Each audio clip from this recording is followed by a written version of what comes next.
घर से निकलेगा तो मारा जाएगा। जी न्यूज की खबर के बाद कराची में दाऊद कैद। दाऊद को किसी भी तरह हिंदुस्तान लाए, या तो नहीं तो वहां जाके फैसला करें, जिंदा या मुर्दा। आईएसआई का दाऊद को फरमान, घर से निकलना मना है। जी न्यूज की खबर के बाद कराची में दाऊद कैद। आईएसआई का दाऊद को फरमान, घर से निकलना मना है। जी न्यूज के ऑपरेशन दाऊद ने पाकिस्तान के होश उड़ा दिए हैं। दाऊद मदद की गुहार लगा रहा है, लेकिन पाकिस्तान समझ नहीं पा रहा कि अपने लाडले आतंकी को कहां छिपाए, कहां भगाए। सूत्रों के अनुसार जो दाऊद 90 के दशक में खौफनाक था, वो 2020 में खौफ में है। बताया जा रहा है कि दाऊद ने आईएसआई से अपनी सुरक्षा बढ़ाने की गुहार लगाई है, जिसके बाद कराची में दाऊद के ठिकाने के आसपास निगरानी कड़ी कर दी गई है और साथ ही दाऊद पर भी घर से निकलने पर पाबंदी लगा दी गई है। सूत्रों के अनुसार दाऊद ने अपने लिए सेफ हाउस की मांग की थी, लेकिन पाकिस्तान के लिए फिलहाल दाऊद को कहीं भी दूसरी जगह भेजना मुश्किल साबित हो रहा है। इसलिए फिलहाल दाऊद को कराची में उसके घर में ही कैद कर दिया गया है। बताया जा रहा है कि आईएसआई ने उसे किसी भी हालत में घर से बाहर ना निकलने की हिदायत दी है। ये जो तस्वीर हम आपको दिखा रहे हैं, खुफिया सूत्रों के मुताबिक 24 अगस्त को जी न्यूज पर दाऊद पर किए गए खुलासे के बाद से ही दाऊद ने पाकिस्तान की खुफिया एजेंसी आईएसआई से ठिकाना बदरिश की। दाऊद इब्राहिम ने आईएसआई के एक अधिकारी को भी कॉल किया, पाकिस्तानी आर्मी के एक रिटायर्ड अफसर से बात की, अनीस इब्राहिम और छोटा शकील को फोन करके अपना डर जाहिर किया, जिसके बाद दाऊद आईएसआई ने दाऊद को कराची में ही उसके घर में कड़ी निगरानी में रखने का फैसला किया। लेकिन पाकिस्तान भी ये जानता है कि उसके लाडले आतंकी दाऊद इब्राहिम का बचना मुश्किल ही नहीं, नामुमकिन है। ब्यूरो रिपोर्ट, जी मीडिया। तो देखिए, आज पाकिस्तान का सिर्फ एक एजेंडा है, किसी भी तरह दाऊद को बचाना। जी न्यूज ने दाऊद पर जो खुलासा किया, उसे लेकर पाकिस्तान में अब सन्नाटा है। तो बेशक में आप भी पाकिस्तान की मीडिया का ये सच जरूर देखिए।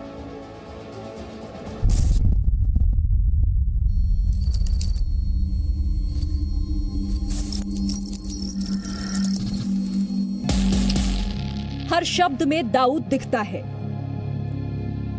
हर बात दाऊद की कही लगती है। इमरान का तो जैसे बस नाम है। पाकिस्तान में सिर्फ दाऊद का सिक्का चलता है। सरकार हो या मीडिया, सब दाऊद की कठपुतली है। दाऊद से महविश का कैसा रिश्ता? न सवाल न सफाई। महविश हयात को तमगाए इम्तियाज का एजाज अता किया। किसके कहने पर महविश को तमगाए इम्तियाज का सम्मान मिला? इस सवाल पर भी कोई सफाई नहीं। जी न्यूज ने सच दिखाया, इसीलिए झुठलाने की हिम्मत ना महविश हयात में है, ना पाकिस्तान की सरकार में। जी न्यूज ने दुनिया को सबसे पहले बताया कि दाऊद इब्राहिम पाकिस्तान में है और उसकी कोई गर्लफ्रेंड भी है। सुपरस्टार महविश हयात, आइटम नंबर करने वाली अभिनेत्री महविश हयात। इस नाम की असली पहचान हमने दुनिया को बताई, लेकिन इस पर सफाई देने, अपना पक्ष रखने की बजाय महविश कश्मीर को बीच में लेकर आई और इस खुलासे पर पर्दा डालने की कोशिश करने लगी। लेकिन हमारा सवाल यह है कि जो सच हमने भारत में रहकर दिखाया, वो सच पाकिस्तान की मीडिया आखिर क्यों नहीं बता रही? हमने बताया कि महविश और कोई नहीं बल्कि दाऊद की गर्लफ्रेंड है, लेकिन ये पाकिस्तान में खबर नहीं बनती। महविश को दाऊद की वजह से तमगाए इम्तियाज से नवाजा गया, लेकिन ये पाकिस्तान में खबर नहीं बनती। हमने दाऊद का पाकिस्तान वाला घर दिखाया, उसका पता बताया, लेकिन ये पाकिस्तान में खबर नहीं बनती। दाऊद का पासपोर्ट नंबर जी न्यूज ने जारी किया, लेकिन ये पाकिस्तान में खबर नहीं बनती। दाऊद सुरक्षा के लिए आईएसआई से भीख मांग रहा है, लेकिन ये पाकिस्तान में खबर नहीं बनती। दाऊद की सुरक्षा बढ़ा दी जाती है, लेकिन ये भी पाकिस्तान में खबर नहीं बनती। लेकिन कश्मीर के नाम पर पाकिस्तान में दुष्प्रचार का खेल जरूर खेला जा रहा है, क्योंकि पाकिस्तान में सच छिपाने का यही तरीका है। बात बात कश्मीर का है और हर बात में कश्मीर को लेकर दुष्प्रचार। राजनीति हो या सिनेमा, पाकिस्तान में लोकप्रियता बढ़ाने का ये सेट फॉर्मूला है। ब्यूरो रिपोर्ट, जी मीडिया।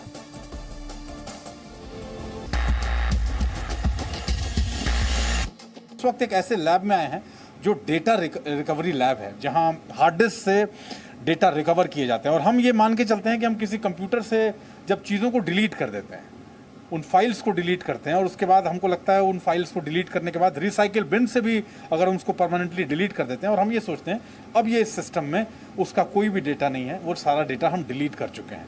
लेकिन ये धारणा जो है वो धारणा गलत है। जबकि एक यूज़र कंप्यूटर हार्ड ड्राइव में या मेमोरी कार्ड में से फाइल्स को डिलीट करे या उसको फॉर्मेट करे, तो ये गलत इंप्रेशन है या मिथ है कि एक बार मैं डिलीट करूं और रिसाइकल बिन एम्प्टी करूं तो डेटा चला जाता है और फिर किसी को नहीं मिलेगा। बहुत एक सिंपल तरीका है, ये डेटा इसमें से डिलीट कर दिया और रिसाइकल बिन से एम्प्टी कर दिया। अब मैं डेटा रिकवरी सॉफ्टवेयर को चलाता हूँ। जिस कंप्यूटर हार्ड ड्राइव में से या मेमोरी कार्ड में से मेरा डेटा मिसिंग हो, डिलीट हो, उसको मैं सिलेक्ट करूँ और उसे स्कैन करूँगा। तो ये पूछता है क्या डेटा आपको रिकवर करना है, मैंने बोला तो ये सारा वो डेटा है जिसको आप डिलीट कर चुके हैं जी। और अब मैं स्कैन का बटन दबाऊंगा, बस। तो कोई टेक्नोलॉजी की नीड की ज़रूरत नहीं है, एक आम आदमी डेटा को रिकवर कर सकता है अगर डिलीशन हो या फॉर्मेटिंग हो। कई बार आजकल रैंसमवेयर की प्रॉब्लम है या सॉफ्टवेयर मैल फंक्शन की है, अगर आप ऑपरेटिंग सिस्टम अपग्रेड करें तो डेटा चला जाता है। तो डेटा आप आराम से स्कैन करके रिकवर कर लेते हैं। इतना ही नहीं, अगर फोन का हार्ड ड्राइव जानबूझकर नष्ट किया गया या फिर पानी में फेंक दिया जाए तो भी विशेषज्ञ उसका डेटा रिकवर कर सकते हैं। हार्ड ड्राइव है, ये मैकेनिकल हार्ड ड्राइव है। इसमें आप देखें कि डिस्क पे जो स्टोरेज मीडिया है वो उसका जो रीडिंग कंपोनेंट है वो ख़राब है, और हमारे पास एक दोनों लाइब्रेरी से हमारे एक एक्सपर्ट हैं, डेटा रिकवरी एक्सपर्ट, वो उसको ट्रांसप्लांट कर रहे हैं। और ट्रांसप्लांट करने के बाद इसमें डेटा वापस रिकवर करा जा सकता है ना। इसमें एक मैकेनिकल वेरिएंट एयर हो सकता है, इसमें फ्लड इशू हो सकता है, ह्यूमिडिटी इशू हो सकता है, जो कि ट्रीट किया गया है। उसके बाद हम इसको थोड़ी देर के लिए चलने लायक बना देते हैं और उसके बाद इसको क्लोन करते हैं। तो अगर आप पीछे अगर देखें स्क्रीन पे, तो ये क्लोनिंग चल रहा है और क्लोनिंग के बाद उसमें से डेटा निकाल दिया गया। यानी कि आप ये कह रहे हैं सुनील जी, जो मैं समझ पा रहा हूँ कि जो हार्ड डिस्क है, जो हार्ड ड्राइव है कंप्यूटर की, वो यहाँ पहुँचती है और उसके बाद उसका एक क्लोन तैयार होता है, और बहुत ही एक सोफिस्टिकेटेड मेथड है जिसके जरिए आप वो पूरा का पूरा डेटा, उसका क्लोन तैयार करके और फिर वो सारा डेटा इस स्क्रीन पर रिकवर होता हुआ दिखता है। केस के मिसिंग लिंक्स जोड़े जा सकेंगे और हम कहें कि मुकम्मल अंजाम तक, इन्वेस्टिगेशन के मुकम्मल अंजाम तक ये केस पहुंचेगा। अमित प्रकाश, जी मीडिया, गुड़गांव। देखिए, बहुत बड़ी खबर है। इससे इस तरीके से देखिए, वो लोग जो ये देख रहे होंगे या ये सोच रहे होंगे कि रिया चक्रवर्ती ने 8 हार्ड डिस्क से डाटा मिटा दिया तो सबूत भी मिट गए होंगे, लेकिन हमने आपको बताया कि वो कैसे रिट्रीव किए जा सकते हैं, वापस आ सकते हैं। वहीं सुशांत सिंह केस में इस वक्त की दूसरी बड़ी खबर आपको बताते हैं। रिया चक्रवर्ती को पूछताछ के लिए नारकोटिक्स कंट्रोल ब्यूरो बुलाएगा, मामले से जुड़े लोगों को समन देगा। और एनसीबी टीम की प्रवर्तन निदेशालय के अधिकारियों से मुलाकात भी हुई है। ये बड़ी जानकारी इस केस से जुड़ी हुई, जिसमें अब कैसे अधिकारियों से मुलाकात के बाद पूछताछ की तैयारी है एनसीबी की। तो यानी कि 2 अहम खबरें हैं, ये 2 बड़ी खबर। एक तो ये कि हमने आपको बताया, जो अब से पहले सिर्फ यही मैसेज आ रहा था कि डाटा डिलीट हो चुका है, सबूत मिट चुके होंगे, वो डाटा सामने आ सकता है। वहीं दूसरी तरफ बताया कि एनसीबी भी अब पूछताछ के लिए बुला सकता है। वहीं सुशांत की मौत के मामले में दरअसल जांच का त्रिकोण है। जी हाँ, एक और सीबीआई की टीम पड़ताल में जुटी है तो दूसरी ओर प्रवर्तन निदेशालय की जांच चल रही है। और अब नारकोटिक्स कंट्रोल ब्यूरो की भी एंट्री इसमें हो चुकी है। प्रवर्तन निदेशालय की जांच के दौरान रिया के 2 मोबाइल फोन भी क्लोन किए गए। मोबाइल के डिजिटल डेटा के एनालिसिस से यह पता चला है कि रिया, सैमुअल मिरांडा, दीपेश, शौविक और जया, इन तमाम लोगों के बीच काफी व्हाट्सएप पर बातचीत होती थी। सूत्रों के मुताबिक इससे पता चला कि सैमुअल मिरांडा और रिया सुशांत के पैसे का इस्तेमाल अपने निजी खर्चे के लिए कर रहे थे। यहाँ तक कि रिया को सुशांत के डेबिट कार्ड के पिन नंबर की भी जानकारी सैमुअल मिरांडा के जरिए पता चली थी।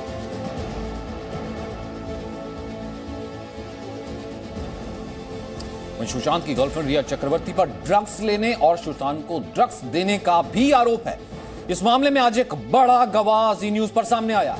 जी न्यूज पर सुशांत सिंह के पूर्व कर्मचारी ने कहा कि उसने जनवरी 2020 तक सुशांत को कभी ड्रग लेते हुए नहीं देखा, लेकिन रिया जब सुशांत की जिंदगी में आई तो सब कुछ बदल गया। इस वक्त हमारे साथ सुशांत सिंह राजपूत के पूर्व स्टाफ है। सीधा मुनि से जानते हैं कि ये जो ड्रग्स की बात चल रही है इसमें कितनी सच्चाई है और क्या बातें हैं। पहले तो हम आपसे जानना चाहेंगे, जब आप उनके साथ में काम कर रहे थे, आपने काम कब छोड़ा? 2020 में छोड़ा आपने काम? 2020 में छोड़ा। 2020 में कौन सा महीना? मैं नया साल में ही छोड़ा, जनवरी महीने। जनवरी में। ठीक है, हम आपसे ये जानना चाहेंगे, जब आपने छोड़ा तब क्या ये जो खबर आ रही है कि वो ड्रग्स लेते थे, बहुत सारी बातें आ रही, कितनी सच्चाई है इसमें? ड्रग्स नहीं लेते थे, क्योंकि जितना हम लोग साथ में बिताए उनके साथ, इतना मैं कभी नहीं देखा कि ये ऐसा ड्रग्स लेते हैं। मैंने कभी नहीं देखा। अगर ड्रग्स लेते होते हमको ज़रूर पता चलता है, और बाहर भी जाते हैं तो कुछ न कुछ हम लोग को पता ज़रूर रहता है, लेकिन ऐसा कभी हमने देखा नहीं है। ये फर्स्ट टाइम हम ऐसा देख रहे हैं कि ये ड्रग्स लेते हैं। या ऐसा भी हो सकता है रिया का आने के बाद ड्रग्स दिलवाया गया हो, या पार्टी में उनको आदत लगाई गई हो, ऐसा भी हो सकता। लेकिन जब तक अकेले थे तब तक ऐसा कभी ड्रग्स नहीं लिए, ये झूठ बात है। मतलब आपका ये कहना है कि जनवरी 2020 तक जब तक आप थे तब तक सुशांत किसी प्रकार का कोई ड्रग्स नशा नहीं करते थे, कोई ड्रग्स नहीं लेते, कोई भी नशा नहीं करते थे? नहीं, नशा करते थे। कौन सा नशा? जैसे ड्रिंक नशा या सिगरेट, यही सब करते थे नॉर्मली। हाँ। बाकी वैसा मैं ये सब जो अभी ये जो आ रहा है गांजा का आ रहा है, और जो दूसरी बातें आ रही है गांजा या दूसरी चीज, वो सब नहीं लेते? नहीं, वो सब बिल्कुल नहीं है। नहीं, ये सब झूठ है। ये सब उसको मतलब बात को फैलाया जा रहा है। मतलब आपका ये कहना है कि सुशांत सिंह राजपूत की छवि को खराब करने के लिए? हाँ, उनकी छवि को खराब कर रहे हैं। मतलब आपको ऐसा लगता है कि उन्हें प्लान तरीके से दिया गया ये सब चीजें? हाँ, रिया का आने के बाद ये जो आ रही कि नशा रिया मंगवाती थी और नशा ये लोग करते थे, तो ऐसा भी हो सकता है कि ये लोग कि साथ में रहते हुए भाई थोड़ा ले लो, या साथ में उनको आदत लगाना हो, तो ये इनके ही संपर्क हुआ होगा।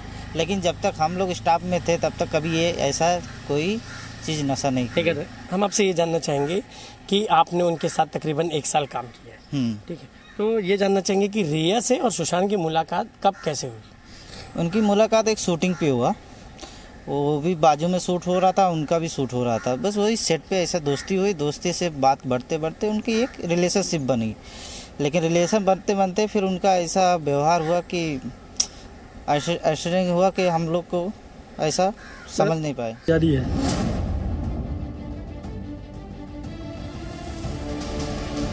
ये तस्वीरें याद होंगी आपको, जब सुशांत के पिता को बेटे की मौत की खबर ने पूरी तरह तोड़ दिया था। बेटे की मौत के 75 दिन बाद आज इस पिता ने 15 सेकंड में जो बात कही उसे आपको सुनना चाहिए।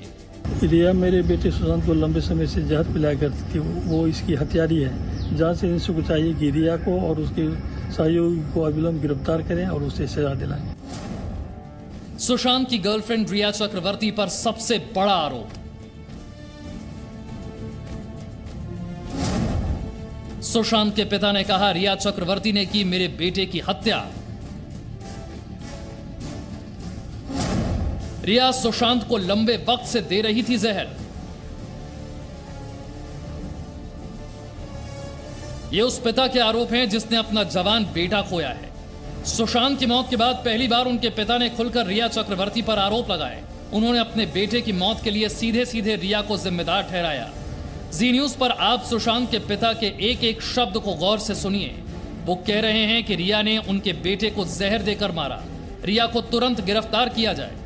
रिया मेरे बेटे सुशांत को लंबे समय से जहर पिलाया करती थी, वो इसकी हत्यारी है। जांच एजेंसी को चाहिए कि रिया को और उसके सहयोगी को अविलंब गिरफ्तार करें और उसे सजा दिलाएं। ड्रग्स दे रही थी। जया साहा के साथ रिया की इस चैट ने सुशांत के परिवार को हैरान कर दिया था। मैंने उसे कहा है श्रुति से कोऑर्डिनेट करने के लिए। Thank you so much. कोई दिक्कत नहीं है दोस्त, उम्मीद है इससे ज्यादा मदद मिलेगी। ओके। कॉफी चाय या पानी में सिर्फ 4 बूंद डालो और फिर उसे पीने के लिए दे दो। 30-40 मिनट में अपना असर दिखाना शुरू कर देगा। इस खुलासे के बाद सुशांत के पिता ने आरोप लगाया कि रिया उनके बेटे को लंबे समय से जहर दे रही थी। वो सुशांत की हत्यारी है, उसकी तुरंत गिरफ्तारी होनी चाहिए। रिया मेरे बेटे सुशांत को लंबे समय से जहर पिलाया करती थी, वो इसकी हत्यारी है। जांच एजेंसी को चाहिए कि रिया को और उसके सहयोगी को अविलंब गिरफ्तार करें और उसे सजा दिलाएं। पहले रिया पर सुशांत को आत्महत्या के लिए उकसाने का आरोप लगाया था।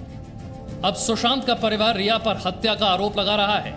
इस केस की जांच जारी है। सुशांत के साथ काम करने वाले कई लोगों से पूछताछ की जा चुकी है। अब रिया के भाई शौविक से पूछताछ शुरू हो गई है। ब्यूरो रिपोर्ट, जी मीडिया। अब आपको उत्तर प्रदेश की आज की एक बड़ी खबर बताते हैं। आज लखनऊ में आपराधिक छवि के विधायक मुख्तार अंसारी के अवैध निर्माण पर मुख्यमंत्री योगी आदित्यनाथ का बुलडोजर चला। मुख्तार के अवैध टावर को जेसीबी मशीन लगाकर जमींदोज कर दिया गया। वहीं प्रयागराज में माफिया अतीक अहमद की 7 संपत्तियां कुर्क करके जब्त कर दी।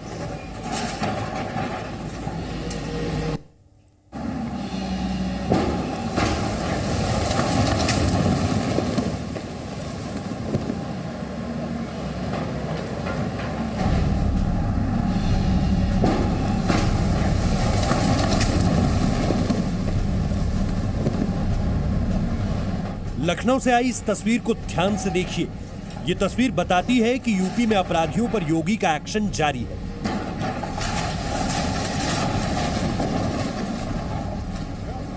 ये तस्वीर बताती है कि यूपी में गुंडा राज नहीं, रामराज्य कायम होगा।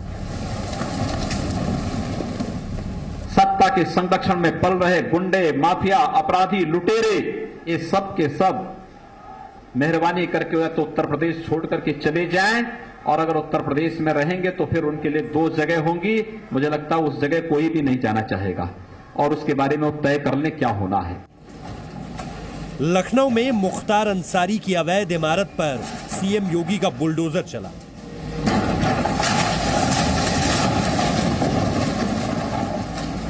सबसे पौष हजरतगंज की डालीबाग में बने मुख्तार अंसारी की 2 इमारतों को जेसीबी मशीन लगाकर गिराया गया। इस दौरान 1-2 नहीं बल्कि 250 से अधिक पुलिसकर्मी इलाके में तैनात थे। प्रशासन ने साफ कहा है कि अवैध निर्माण गिराने का खर्च भी आरोपी से वसूला जाएगा, और जिन अफसरों के समय यह अवैध निर्माण हुआ उन पर भी कार्रवाई होगी।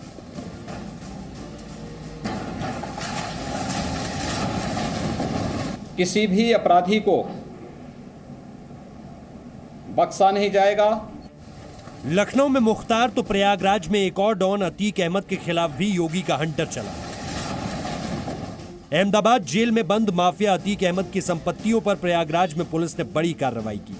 गैंगस्टर एक्ट 14(1) के तहत प्रयागराज पुलिस ने अतीक अहमद की 25 करोड़ से अधिक कीमत वाली 7 संपत्तियों को कुर्क कर जब्त कर लिया। मुख्यमंत्री योगी आदित्यनाथ का संदेश साफ है, अपराधी बख्शे नहीं जाएंगे, अपराधियों पर हर हाल में एक्शन होगा। ब्यूरो रिपोर्ट, जी मीडिया। और देश हित में अब एक बड़ी खबर आपको बता दें, दिल्ली में दोबारा कोरोना संक्रमण के डराने वाले आंकड़े सामने आए हैं। दिल्ली में पीछे 24 घंटे में कोरोना के 1840 नए मामले सामने आए हैं। दिल्ली में कोरोना संक्रमण से मौत का आंकड़ा भी बढ़ा है। दिल्ली में पिछले 24 घंटों के दौरान 22 लोगों की मौत हुई। और दिल्ली के बाद आपको अब देश का हाल बता देते हैं।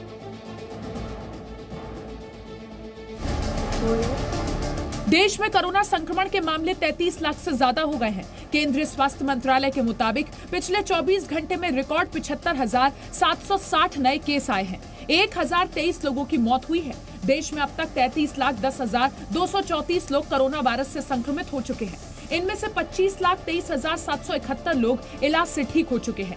इलाज से ठीक होने वाले मरीजों की दर 76.24% हो गई है।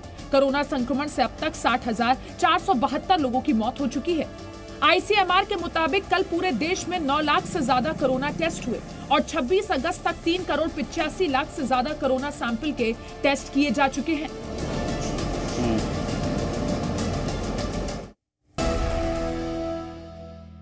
Presenting B News app, available on Google Play and App Store. Download it now.